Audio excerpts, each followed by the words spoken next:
Père, nous te rendons grâce et nous te glorifions. Merci Saint-Esprit, lorsque c'est toi qui te révèles à ton peuple. Parle à chacun de nous, dispose nos cœurs comme de la bonne terre, afin que quand ta parole vienne, qu'elle porte beaucoup de fruits. Et c'est au nom de Jésus que j'ai ainsi prié, nous disons Amen. Amen. Dis Amen. Amen. Nous prenons la Bible dans le livre de Luc. Luc chapitre 6, à partir du verset 37.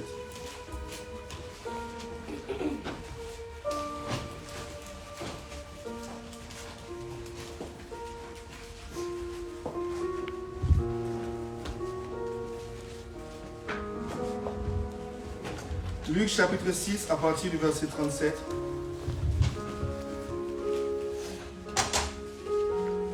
La parole de Dieu nous dit: ne jugez point et vous ne serez point jugés.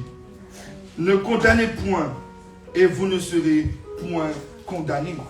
Dis Amen. Amen. Absolvez et vous serez absous. Amen. Est-ce que quelqu'un peut dire Amen? Amen. Romains 8, à partir du verset 1er.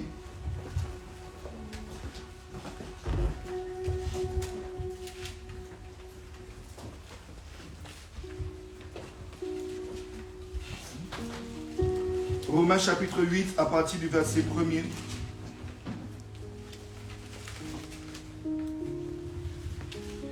Il n'y a donc maintenant aucune condamnation pour ceux qui sont en Jésus-Christ. Amen. Est-ce que quelqu'un peut dire Amen? Amen. Il n'y a donc maintenant aucune condamnation pour ceux qui sont en Jésus-Christ. Ne jugez point et vous ne serez point jugés. Ne condamnez point et vous ne serez point condamnés. Absolvez et vous serez absous. Alléluia. Amen. Il existe une seule clé qui peut nous amener au ciel. Une seule. Il n'y en a pas deux. Il y en a une seule. Dis, il y a une clé. Il y a une clé. Et cette clé s'appelle la miséricorde. Le pardon. Est-ce que quelqu'un peut dire Amen? Amen. J'ai bien souvent de fois prêché sur le pardon. Et c'est vraiment pas un message comme celui-ci que je comptais prêcher aujourd'hui. Mais lorsque j'étais en prière ce matin, le Seigneur m'a demandé de prêcher sur le pardon. Ça veut dire que Dieu connaît nos cœurs. Amen. Le pardon est la clé essentielle afin que nous puissions hériter le royaume des cieux. Est-ce que quelqu'un peut dire Amen? Amen. Tous ont péché, selon ce qui est écrit dans la Bible. Tous ont péché et sont privés de la gloire de Dieu. Cela veut dire que personne ne peut hériter le ciel. Personne. Même pas Moïse. Même pas Abraham. Personne. La Bible est claire. Jésus-Christ a dit: tous ont péché et sont privés de la gloire de Dieu. Il n'y en a pas un qui est trouvé juste. Seul Jésus-Christ a été trouvé juste. Alléluia. Et celui qui croit en lui hérite alors de la vie éternelle, selon qu'il est écrit: car Dieu a tant aimé le monde qu'il a donné son Fils unique, afin que quiconque croit en lui ne périsse point, mais qu'il ait la vie éternelle. Dis Amen. Amen. Ça veut dire que c'est celui qui accepte Jésus-Christ, à travers l'œuvre de la croix et à travers son sang, peut hériter le royaume des cieux. Mais quelle a été l'œuvre de la croix? Dieu est venu nous pardonner. Est-ce que quelqu'un peut dire Amen? Amen. Il est venu pardonner l'humanité. Comment Dieu a fonctionné au début? Au début, sous la loi, lorsque l'homme commettait un péché, si tu as volé, on coupe ta main. Si tu as été un adultérien, on te lapide. Si tu pratiques la sorcellerie ou que tu as même consulté un voyant, tu es tué. C'est ça, la loi. Alléluia. Mais Dieu a compris que ces choses-là ne changent pas quelqu'un. Amen. Dieu a compris que la colère ne change personne. Amen. On va mettre ça maintenant à votre niveau. Depuis le temps que tu cries après ton enfant, ou que tu cries après ton conjoint, ou que tu as crié après celui que tu aimes, a-t-il changé? Amen. Mais ne l'as-tu pas blessé? Au moment de la colère, qu'est-ce qui s'est passé? Il n'y a-t-il pas eu une augmentation de blessures? Amen. Non, il faut que je lui dise ce que je pense. Il faut que je lui dise les 4 mots. Quand je vais lui dire, il va comprendre. Depuis que tu lui as dit les 4 mots, il a compris? Amen. Non, tu l'as blessé. Et au moment de la colère, qu'est-ce qui se passe? Tu étais parti pour lui dire A, mais tu l'as injurié depuis la génération de son arrière-grand-mère jusqu'à son arrière-grand-père. Parce que la colère n'a jamais rien construit. Amen. Dieu lui-même a essayé et il a échoué. Amen. Alléluia. La Bible dit Dieu s'est repenti d'avoir créé l'homme. Il était en colère. Le résultat, c'est qu'il a tué tout le monde. Mais le problème, c'est qu'il aimait l'humanité. Amen. Qui était le plus triste? Ceux qui étaient morts ou Dieu? Dieu. Imaginons que tu sois amoureuse. Tu aimes quelqu'un de tout ton cœur. Tu l'aimes vraiment. Donc si tu te mets en colère, c'est justement parce que tu l'aimes. Alléluia. Tu as envie qu'il chante, tu as envie qu'il comprenne. Mais le problème, c'est que quand il est parti, qui souffre le plus? Quand tu lui as dit les 2 mots, 4 paroles et que tu as détruit son cœur et qu'il est parti, qui souffre? Dieu l'avait compris aussi. Amen. Alors cette fois-ci, Dieu a changé de tactique et Dieu a donné sa vie pour sauver l'humanité.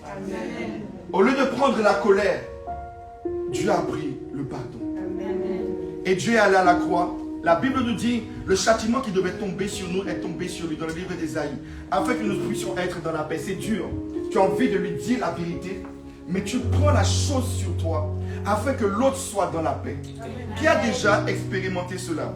Tu vas prendre ton enfant, tu vas crier derrière lui, il va s'enfermer dans la chambre. Alléluia. Ou alors tu vas lui parler en paix, pour dire, chérie, ce que tu as fait n'est pas bien. J'ai seulement envie que tu comprennes ce que je te dis. Plus tard, on va aller à Disneyland. Lequel il va écouter? Quand tu vas péter un cap sur lui ou quand tu vas lui parler pour lui donner la paix? Le problème, c'est qu'il y a quelque chose qui nous anime, l'orgueil. Nous voulons que ce qu'on pense soit compris. Amen. Nous voulons que ce qu'on dit soit compris. Parce que nous jugeons facilement. Nous jugeons facilement. Pensant que notre enfant peut accomplir des choses que nous-mêmes n'avons pas accomplies. Est-ce que quelqu'un entend la parole de Dieu? Amen. Nous crions et nous nous mettons en colère facilement parce que nous n'avons peut-être pas traversé ce que l'autre est en train de traverser. C'est pour cela que Jésus est descendu en tant qu'homme. La Bible nous dit dans la parole, dans Jean chapitre 1er, au commencement était la parole était avec Dieu et la parole était Dieu. Et dans le verset 14, la Bible nous dit, elle est descendue parmi nous en tant que fils dans la chair. Et la Bible nous dit dans Hébreu, il a vécu les mêmes faiblesses, il a été tenté comme nous en toutes choses. Il a su c'était quoi ce que nous traversions. Il ne pouvait plus nous juger. Parce qu'il a connu la tentation. Il a connu les difficultés. Il a su c'était quoi que nous étions en train de traverser. Il ne nous juge plus. Il nous pardonne. Son sacrifice est parfait. Amen. Est-ce que quelqu'un peut dire Amen? Amen. Et voici comment Dieu a pu pardonner l'humanité. Jésus a compris la difficulté de l'homme. Jésus a compris ce qu'il traversait. Alors Jésus est mort à la croix pour sauver ce qu'il aimait, afin que nous puissions demeurer dans la paix. Il ne nous a point jugés. Nous voulons du pardon de Dieu. Qui ne veut pas du pardon de Dieu? Parce que nous tous, nous savons que nous sommes mauvais, nous savons que nous sommes pécheurs. Nous savons que nous avons des imperfections. Alléluia. Donc quand nous venons à l'église, nous savons que nous faisons des choses mal. Donc nous baissons les yeux le plus souvent. Alléluia. Et nous demandons, Seigneur, pardonne-moi. Et nous voulons de ce pardon. Alléluia. Parce que nous reconnaissons la profondeur des ténèbres qui est en nous. Mais le problème, c'est que nous avons du mal à accorder ce pardon à l'autre.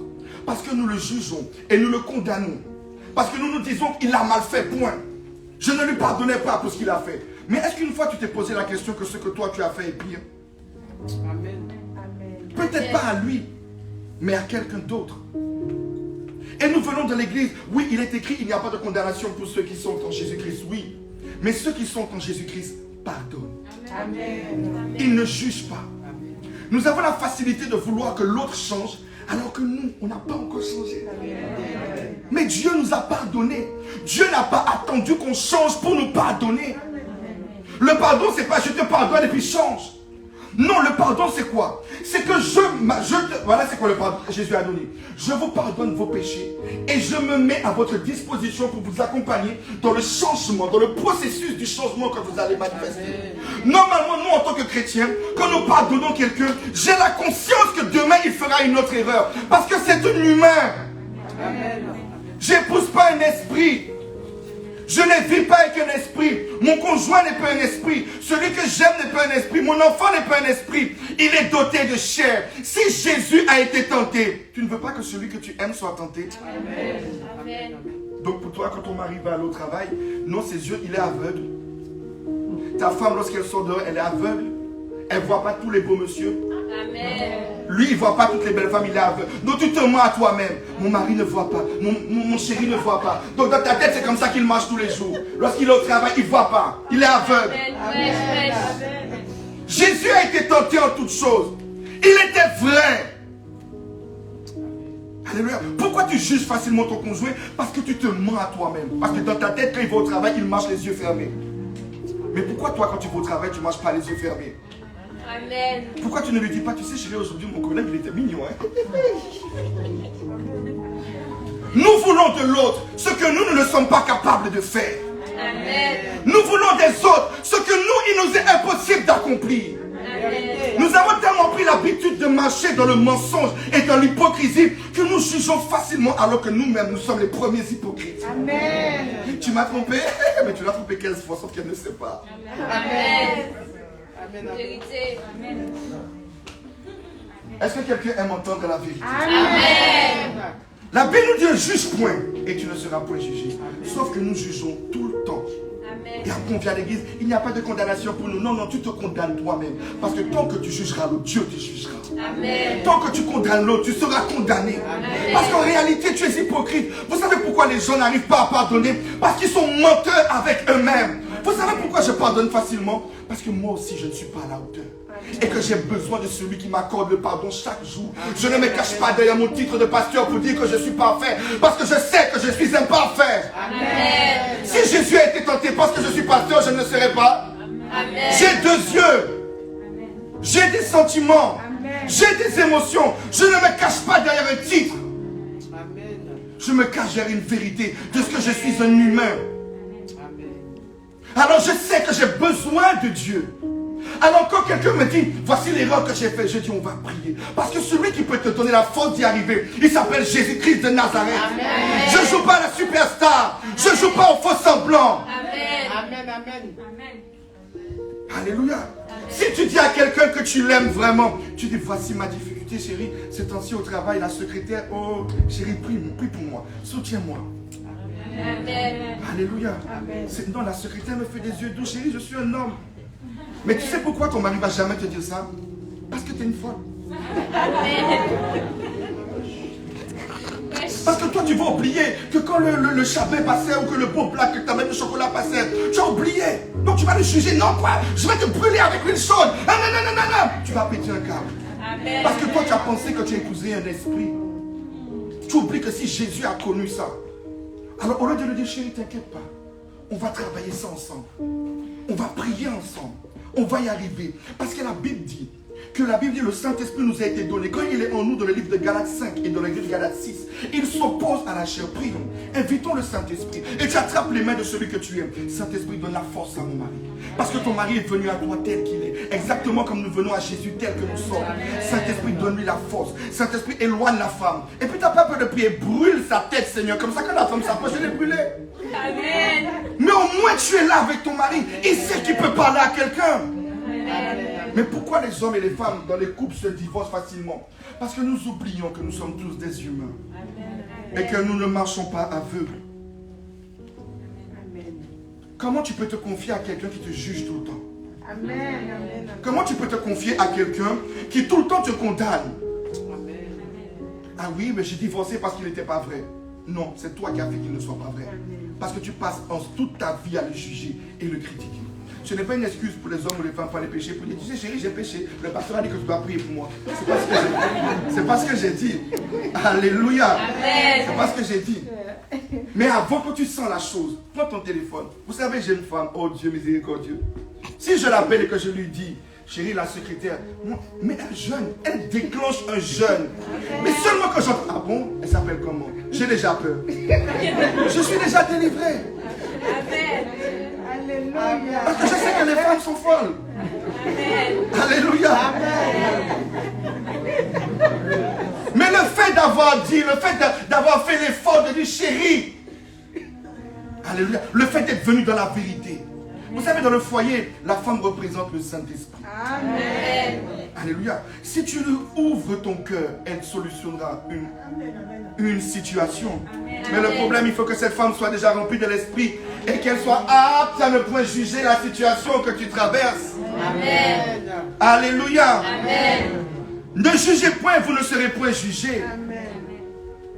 Beaucoup de personnes disent, pourquoi quand toi tu vas dans les administrations, les portes sont toujours ouvertes, on t'accueille bien. Comme moi je vais, ah oui, les choses sont toujours fermées. Non, parce qu'on récolte ce que l'on sème. Amen. On récolte ce que... Si toi tu es toujours en train de fermer ton cœur à tout le monde, mais ne t'attends pas que quand tu iras à la préfecture, on fermera le tout. Quelqu'un fermera son cœur pour toi. Amen. Même si que tu fais un jeûne de 400 ans avant d'aller, on récolte ce que l'on sème. Amen. Dans ton travail, qui as-tu jugé? Dans ton travail, qui as-tu condamné? Alléluia. Amen. Alléluia. Amen. Vous savez, souvent, quand on appelle Bouygues Télécom ou Orange, on s'impatiente, on a marre, on passe 1 heure au téléphone à attendre. Alléluia. Et un jour, j'étais en train de me plaindre. Et je disais au Seigneur, mais j'en ai marre. Ça fait 1 heure, ils ne répondent pas. Un jour, Dieu m'a posé la question. Mais quand toi, ton téléphone sonne au travail, toi et tes collègues, vous riez, non? On dit, non, qui va répondre, qui va répondre? C'est pas ce que tu récoltes? Pourquoi tu veux que ça soit autrement pour toi? Parce que quand vous êtes au travail aussi, vous ne répondez pas. Amen. On récolte ce que l'on sème. Et puis après, nous, on est derrière. Mais ça m'énerve. Ils sont incompétents. Orange est incompétent. Non, ils sont peut-être aussi de bonne thé. Ils sont peut-être en train de faire comme moi je fais. Amen. Donc, je me suis condamné moi-même. Amen. Ce que je fais aux autres, je reçois. Amen. Dis, je ne dois point juger. Je ne dois point juger. Jésus-Christ arrive et nous avons fait toute une année. Alléluia. Et certainement dans cette année, nous avons fait des erreurs. Mais chaque jour, la Bible nous dit que Dieu a renouvelé sa miséricorde pour nous et nous a pardonné. Jamais Dieu a détourné son regard de nous. Parce que la Bible nous dit que c'est un souffle de vie qu'il nous a donné. Et Dieu n'a pas raté un jour pour renouveler le souffle de vie. Amen. Ne termine pas cette année dans la rancune et l'amertume envers quelqu'un. Amen. Ne termine pas cette année en voulant à quelqu'un. Amen. Parce que si Christ venait à revenir et que ton cœur est plein de cette amertume, il y a une seule clé qui amène au ciel, c'est celle du pardon. Tu ne monteras pas au ciel. Amen. Mais sache que pendant une année, Dieu t'a donné l'occasion de pardonner à quelqu'un. Donc il nous reste quelques jours. Ne termine pas l'année 2020 en voulant à quelqu'un. Même si il te critique, même si que tu lui envoies un message pour dire je te demande pardon et qu'il dit vous comprenez pas le créole, et que tu lui dis il te répond mal, tu t'en fous, mais que tu sois juste devant Dieu. Que tu sois juste devant Dieu. Est-ce que quelqu'un comprend? Parce que je ne demande pas pardon à quelqu'un pour la personne. Je demande pardon à quelqu'un parce qu'il est écrit si je ne pardonne pas, Dieu ne me pardonne pas. Donc c'est pour ma propre vie. Ne pas pardonner quelqu'un est de l'orgueil. Mais est-ce que ton orgueil va t'amener au ciel? Nous avons tous la connaissance que nous sommes chrétiens. Nous savons que Jésus-Christ existe. Même si que nous ne le savons pas peut-être de la même manière et que nous avons des défauts différents. Alléluia. Mais nous avons tous la conscience que Jésus-Christ est vrai. Et nous savons qu'il est écrit dans Matthieu 6. À celui qui ne pardonne pas, il ne sera point pardonné. Alors vais-je terminer l'année 2021 avec un cœur rempli d'amertume? Ou vais-je prendre l'humilité pour dire j'ai assez jugé alors que je ne suis pas meilleur? Tu sais chérie, tu sais collègue, tu sais patron, je vous demande pardon. Amen. Pourquoi tu me demandes pardon? Je vous demande pardon, c'est tout. Alléluia. Parce que c'est la fin de l'année. Et que nous voulons rentrer dans une année bonne. Mais tu ne peux pas rentrer dans une année bonne avec la condamnation. C'est bien de dire, tous les chrétiens prient, ah oui, oh ah ouais, en 2021, ah ouais, 2021 est l'année de la gloire, mais tu vas rentrer avec la condamnation. Si tu ne pardonnes pas à quelqu'un, tu rentres en 2021 sans Jésus. Tu rentres en 2021 sans Dieu. Donc tout ce que tu as dit que tu vas faire n'est que mensonge. Si Dieu n'est pas avec toi, que feras-tu? Ah oui, le pasteur ne sait pas. Qu'est-ce qu'il m'a fait? Il m'a fait souffrir. Combien de fois tu as fait souffrir le Seigneur? Combien de fois tu as dit à Dieu, Seigneur, je te dis, c'est la dernière fois que je prends la cigarette. Ça, c'était à midi 2. À midi 5. Et quand tu as fini, Seigneur, vraiment, pardon. Non, c'était la dernière fois. Midi 15, tu as recommencé. Mais est-ce qu'il t'a abandonné? Non. Il patiente. Il patiente. Il patiente. Et chaque jour que tu viens à l'église, il opère dans ton cœur. Il opère. Tu as commencé avec 20 cigarettes. Tu vois que tu es passé à 10, tu n'as même pas vu à quel moment. Et tu vois qu'après tu es passé à 5, tu n'as même pas vu à quel moment. Et après tu vois, tu sais quoi, tu es passé à 1, tu n'as même pas vu à quel moment. Tu n'as même pas vu à quel moment tu ne fumes plus. Amen. Le jour que j'ai arrêté de fumer de l'herbe, je n'ai même pas vu à quel moment j'ai arrêté. Du jour au lendemain, Dieu a intervenu. Point. Amen. Parce que personne ne m'a jugé. Mais je venais dans la présence de Dieu pour qu'il change ma vie. Et il l'a fait. Amen. Alléluia. Alors toi non plus ne condamne pas quelqu'un. Laisse à quelqu'un le temps de changer. Ne pas de toi. Parce que Dieu ne t'a jamais éloigné de lui. Au contraire, il fait le contraire. Pour que tu changes, il te demande de venir dans sa présence. Alors plus tu vas venir dans sa présence, plus il va te changer. Si tu veux que ton enfant change, ne l'éloigne pas de toi, rapproche-toi de lui. Amen. Si tu veux que ton mari change, ne l'éloigne pas de toi, rapproche-toi de lui. Amen. Non, il va changer quand je ne vais plus lui parler, c'est faux. Un jour, pourtant ma femme est pasteur, Elle ne m'a pas parlé pendant 3 semaines. Je lui ai dit si je n'étais pas de Dieu. Parce que vous savez, nous les hommes, même si on fait style qu'on est des orgueilleux, on aime bien que nos femmes nous parlent. On n'aime pas le silence de nos femmes. Ça finit par nous peser. Peut-être la première semaine, on se dit au moins on est libre, papa nous appelle toutes les 4 secondes. Mais après, ça commence à peser. Alléluia. Sauf que nous, on a besoin de parler.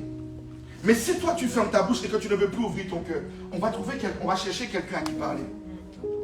Est-ce que quelqu'un entend?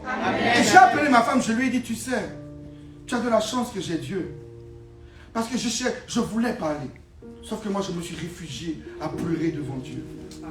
Parce que vous le vouliez ou pas, quand tu aimes quelqu'un et qu'elle ne te parle plus, ça te fait mal. Donc tu veux chercher. Vous savez, l'homme a une faiblesse. Même Jésus l'a traversé. À Gethsémane, malgré qu'il priait son Père, il cherchait les disciples. Est-ce que vous êtes là? Est-ce que il cherchait quelqu'un avec qui parler? Lorsque nous souffrons, nous cherchons quelqu'un avec qui parler. Donc n'éloigne pas ton mari ou ta femme de toi, même quand quelque chose ne va pas. N'éloigne pas tes enfants de toi. Ce n'est pas ça qui va solutionner. Ce n'est pas ni la colère, ni le jugement qui va changer la situation. Mais c'est la prière.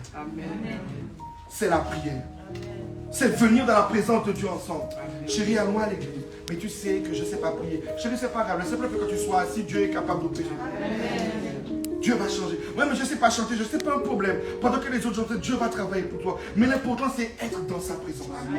L'important, c'est d'être là où Dieu est, afin qu'il puisse opérer. Pendant que lui te dit qu'il ne sait pas chanter, mais quand il entend la parole, tu verras que lui qui dit qu'il ne sait pas, quand il se lève, oh Seigneur, oui, change-moi. Tu n'as même pas vu à quel moment. Parce que Dieu opère dans son cœur. Amen. C'est pareil. N'éloignez pas ce que vous aimez de vous. La Bible même le dit. Celui qui se retire, c'est pour se perdre. Amen. Donc arrêtons de juger. Arrêtons de nous séparer. Mais apprenons à nous unir, à nous aimer, à nous pardonner et à construire. Ne termine pas l'année 2021 dans l'amertume. Ne termine pas l'année 2021 dans ton foyer quand tu en veux à quelqu'un ou même à tes enfants. Pardonne aux enfants. Pardonne aux maris.